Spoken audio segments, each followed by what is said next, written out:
আবৃত্তি করছি কিন্নর কণ্ঠে। কবিতা লিখেছেন জাবের উদ্দিন মাহমুদ। ওহে প্রিয়তমা, তোমার সম্পর্কে ছিলাম না আমি গোচরীভূত। হঠাৎ কোত্থেকে এসে ধরা দিলে, হয়ে গেলাম আমি অন্যনা।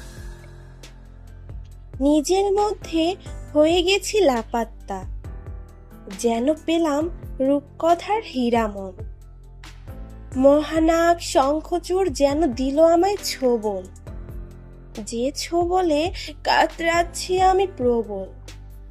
ওহে কিন্নর কণ্ঠী, আমি হয়ে গেছি অপ্রকৃতিস্থ।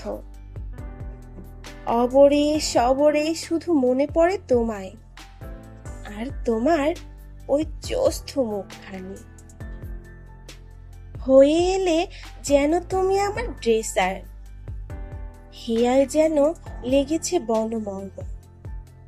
যদিও না পারি তোমায় রাখতে প্যালেস রয়্যালে, রাখিব তোমায় আমার হৃদয় গহীনে। নাই কিছু দেয়ার তোমাকে, প্রেমের সুদক্ষিণা হিসাবে দিলাম শুধু নিখাত ভালোবাসা।